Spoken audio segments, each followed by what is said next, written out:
Hi guys, welcome back again. आज हमें complete करना है हमारा first chapter chemical reaction and equations.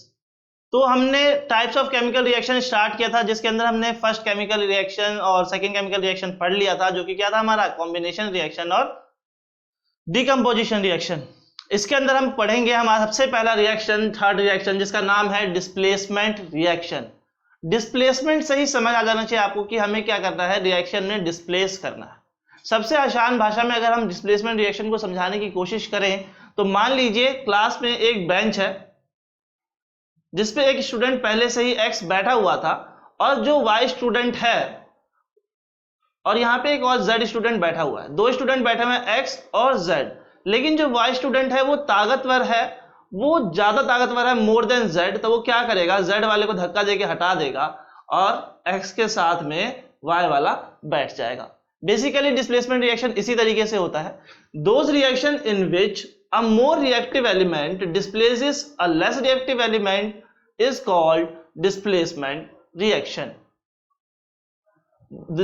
वो रिएक्शन जिसके अंदर ज्यादा रिएक्टिव एलिमेंट कम रिएक्टिव एलिमेंट को डिस्प्लेस कर दे, उसकी जगह ले ले, उसे कहते हैं डिस्प्लेसमेंट रिएक्शन। अब आपको पता कैसे लगेगा कि ज्यादा रिएक्टिव कौन सा है, कम रिएक्टिव कौन सा है? उसके लिए मैं आपको एक सीरीज बता दूंगा जिससे आपको पता लग जाएगा कि मोर रिएक्टिव कौन सा है और लेस रिएक्टिव कौन सा है। अब देखिए, मैंने यहाँ पे आपके लिए रिएक्शन लिखी हुई है। सबसे फर्स्ट रिएक्शन लिखी है, copper sulphate react with zinc, then it forms zinc sulphate plus copper. आपको याद होगा लेफ्ट साइड वाले को हम कहते थे रिएक्टेंट और राइट साइड वाले को प्रोडक्ट। तो क्या हुआ, देखिए जिंक जो है कॉपर से मोर रिएक्टिव है, जिंक जो है कॉपर से मोर रिएक्टिव है। तो जिंक ने क्या करा, कॉपर को हटा दिया उसकी पोजीशन से और कॉपर की जगह लेके क्या बना लिया, जिंक सल्फेट, और कॉपर अलग हो गया। ये होता है डिस्प्लेसमेंट रिएक्शन। एक और रिएक्शन देख लीजिए इसी का। हमने नेक्स्ट रिएक्शन इसका लिखा हुआ है, copper sulphate react with magnesium, copper sulphate react with magnesium to form magnesium sulphate plus copper. तो ध्यान से देखिए, मैग्नीशियम ने कॉपर को हटा दिया और उसकी जगह ले ली, that is known as displacement reaction. अगर मान लीजिए ऐसा हो, एक रिएक्शन आपको लिख के ये दी जाए,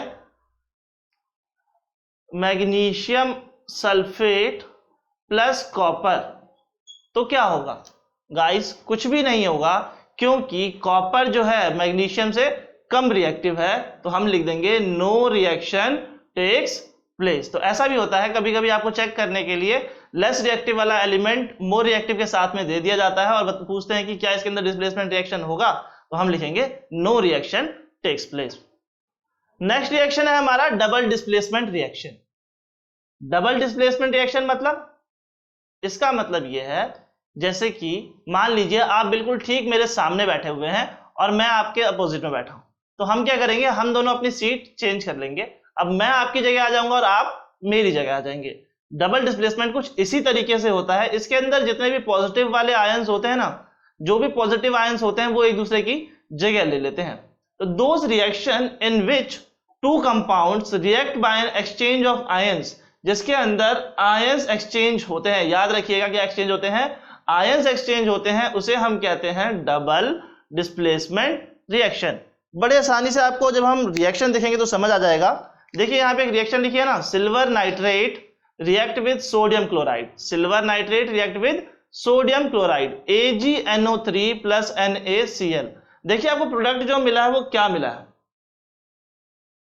आपको जो प्रोडक्ट मिला हुआ है वो बेसिकली क्या मिला हुआ है, देखिए सिल्वर क्लोराइड। Na की जगह ले ली है Ag ने, देखिए इसके अंदर था Na की जगह ले ली है Ag ने और यहां बन गया है AgCl, जिसे हम बोलते हैं सिल्वर क्लोराइड। और AgNO3 था, वहां पे जगह ले ली है सोडियम ने, तो हम बोलेंगे NaNO3 सोडियम नाइट्रेट। इसने इसकी जगह ले ली और इसने इसकी जगह, बाकी जो दोनों थे वो सेम एज इट इज रहे, NO3 और Cl अपनी पोजीशन पे ही है, सिल्वर और सोडियम ने अपनी जगह को चेंज कर लिया। इसे बोलते हैं डबल डिस्प्लेसमेंट रिएक्शन। कुछ इंपॉर्टेंट रिएक्शन के एग्जांपल देख लीजिए। इसी में से एक और एग्जांपल जो इसका बहुत इंपॉर्टेंट है, जैसे कि यहाँ एक रिएक्शन लिखी है, barium chloride react with copper sulphate, BaCl2 plus CuSO4 gives. तो बेरियम क्या करेगा, कॉपर की जगह लेगा और कॉपर बेरियम की, तो बेरियम अगर कॉपर को हटाएगा तो बनेगा बेरियम सल्फेट बन गया, और कॉपर अब बेरियम की जगह लेगा तो बनाएगा कॉपर क्लोराइड, ये भी बन गया कॉपर क्लोराइड। गाइस मैंने यहाँ पे एक और रिएक्शन लिखा हुआ है जिसका मैंने नाम लिखा है प्रेसिपिटेशन रिएक्शन। प्रेसिपिटेशन का मतलब क्या होता है और या फिर प्रेसिपिटेट का मतलब क्या होता है? सिंपल सा इतना वर्ड समझ लीजिए, प्रेसिपिटेट। प्रेसिपिटेट बेसिकली एक इनसॉल्युबल सब्सटेंस है जो कि मिक्स नहीं होगा। जैसे कि मान लीजिए जब आपका दूध फट जाता है तो पनीर बन जाता है, जो कि जब हम उसे मिक्स करते हैं तो मिक्स नहीं होता रहता। ठीक उसी तरीके से रिएक्शन में प्रेसिपिटेट फॉर्म हो जाता है। Those reaction in which a insoluble, ध्यान से वर्ड पढ़िएगा, insoluble substance known as precipitate, उसको बोलते हैं प्रेसिपिटेट। एक गाढ़ा सा लिक्विड बन जाता है जो कि मिक्स नहीं होता रहता, is formed, is called precipitation reaction. इसे हम कहते हैं प्रेसिपिटेशन रिएक्शन। इसका एग्जांपल, इसके जो रिएक्शन है बहुत इंपॉर्टेंट है, याद रखिएगा। Barium chloride when react with sodium sulphate, ये होता है सोडियम सल्फेट, तो बनता है barium sulphate plus sodium chloride. ये जो आपका बेरियम सल्फेट बना ना, BaSO4, यही होता है आपका प्रेसिपिटेट। ये मिक्स नहीं होता रहता, ये इनसॉल्युबल सब्सटेंस है। गाइस ये थे हमारे 4 रिएक्शंस हमने पढ़ लिया अभी तक। Combination reaction, decomposition reaction, decomposition के टाइप्स भी पढ़ लिया हमने। देन हमने पढ़ा डिस्प्लेसमेंट रिएक्शन एंड देन हमने पढ़ लिया double displacement reaction. Double displacement के अंदर हमने एक और पार्ट पढ़ा रिएक्शन के थ्रू, जो कि है प्रेसिपिटेशन रिएक्शन। अब हमारा लास्ट जो रिएक्शन है वो है ऑक्सीडेशन एंड रिडक्शन रिएक्शन। बहुत सिंपल है, बहुत ज्यादा सिंपल है, आपको बहुत आसानी से समझा दूंगा, आपको कभी भी नहीं भूलेंगे कि ऑक्सीडेशन और रिडक्शन क्या होता है। आइए देखते हैं। तो गाइस हमारा नेक्स्ट जो इक्वेशन है ऑक्सीडेशन एंड रिडक्शन रिएक्शन। अब ऑक्सीडेशन और रिडक्शन बहुत आसानी से समझाऊंगा, समझ लीजिए। क्या लिखा है मैंने? The addition of oxygen to a substance is called oxidation reaction. अगर आप चाहें तो इतनी सी भी चीज याद रखेंगे तो भी आपका काम हो जाएगा। द एडिशन ऑफ ऑक्सीजन, किसी रिएक्शन में ऑक्सीजन का ऐड होना एक सब्सटेंस के अंदर कहलाता है ऑक्सीडेशन रिएक्शन। जैसे कि मान लीजिए H2 के अंदर O2 ऐड हुआ और बना H2O, हाइड्रोजन के अंदर ऑक्सीजन ऐड हो गया, इसे हम बोलेंगे ऑक्सीडेशन। या फिर कार्बन के अंदर ऑक्सीजन ऐड हुआ और बना CO2, तो हम बोलेंगे ये भी ऑक्सीडेशन है। हाँ, या फिर the removal of hydrogen from a substance is called oxidation, या फिर एक सब्सटेंस के अंदर से हाइड्रोजन का अलग हो जाना भी ऑक्सीडेशन कहलाता है। तो आप बहुत सिंपल तरीके से याद कर सकते हैं, किसी भी सब्सटेंस को जब आप देखेंगे जब ऑक्सीजन ऐड हो रही होगी उसे हम बोलते हैं ऑक्सीडेशन रिएक्शन। और रिडक्शन में क्या होगा? ऑक्सीजन रिमूव हो रहा होगा। रिडक्शन में क्या होगा? ऑक्सीजन रिमूव हो रहा होगा, is known as oxidation reduction reaction. देखिए यहाँ की रिएक्शन लिखी हुई है मैंने, CuO plus H2 gives Cu plus H2O। देखिए यहाँ पे ये है कॉपर ऑक्साइड CuO और यहाँ पे प्रोडक्ट साइड में है ये कॉपर, तो इसका क्या हुआ? रिडक्शन। इसका क्या हुआ? रिडक्शन, क्योंकि इसके अंदर से ऑक्सीजन क्या था? हट गया। क्या हो गया? The removal of oxygen from a substance is called reduction reaction. तो देखिए कॉपर ऑक्साइड में CuO था और ये बचा क्या बाद में बनके? Cu, तो क्या हुआ इसका? रिडक्शन। अब यहां देखिए ये हाइड्रोजन है, यहां पे क्या बन गया? H2O, एडिशन ऑफ ऑक्सीजन, इसमें ऑक्सीजन ऐड होके बनी H2O, तो इसको हम क्या बोलेंगे? ऑक्सीडेशन। इसका हुआ ऑक्सीडेशन और कॉपर का हो गया रिडक्शन। जब दोनों चीजें एक इक्वेशन में होती है ना तो इसको हम बोलते हैं रिडॉक्स रिएक्शन। जब ऑक्सीडेशन और रिडक्शन दोनों एक ही रिएक्शन में मिले तो उसको बोलते हैं हम रेडॉक्स रिएक्शन। आइए देखते हैं हमारी लाइफ में ऑक्सीडेशन और रिडक्शन की वजह से क्या इफेक्ट्स आते हैं। एक लास्ट टॉपिक रह गया हमारा इस क्लास का, ऑक्सीडेशन और रिडक्शन का इम्पैक्ट क्या है। Let's see. बता दिए जब ना यहाँ पे आ जाएगा ना, तो जब यहाँ पे तो बता दिए, मैं थोड़ा ना ऐसे कर दूंगा, फिर दूंगा, लेकिन मेरा पैर मत लियो। चल तो नहीं आ रहा मेरा। तो गाइस हम बात करते हैं effects of oxidation reaction in everyday life. Oxidation reaction जिसका मतलब अभी मैंने आपको बताया था कि addition of oxygen, addition of oxygen जिसे हम कहते हैं ऑक्सीडेशन। इसका हमारी लाइफ में दो तरीके से इसके एग्जांपल्स हैं। फर्स्ट है corrosion of metal and second is rancidity of food. Corrosion of metal क्या होता है? सबसे पहले समझ लेते हैं कोरोजन होता क्या है। corrosion is the process in which metals are eaten up gradually by the action of air, moisture or a chemical on their surface. corrosion हम बोल सकते हैं किसी भी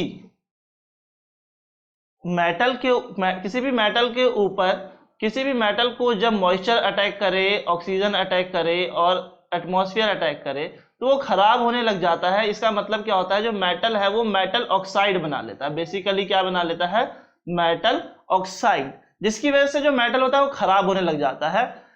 corrosion is caused mainly by the oxidation of metal by the oxygen of air। देखिए क्या हुआ, इसने क्या बना लिया, मेटल ऑक्साइड।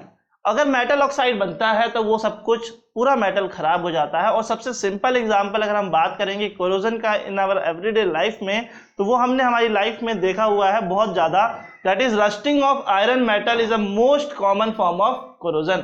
रस्टिंग क्या है, सबसे आसान और सबसे सिंपल एग्जांपल अगर मैं बताऊं आपकी लाइफ में जो आप सबने corrosion का देखा हुआ है, लोहे के ऊपर जंग लगना।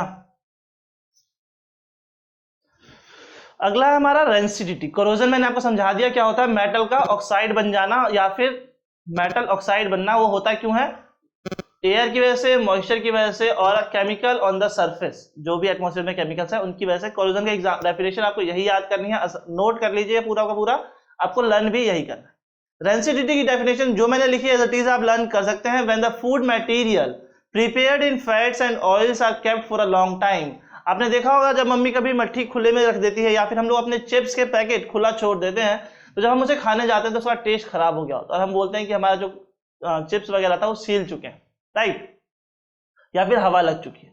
ऐसा क्यों होता है, क्योंकि उनका भी ऑक्साइड बन जाता है, वो रेंसिड हो जाते हैं। रेंसिड मतलब वो खराब हो जाते हैं, उनमें से एक अनप्लेजेंट स्मेल, बहुत गंदी सी स्मेल, और टेस्ट जो है उनका बहुत ज़्यादा खराब हो जाता है।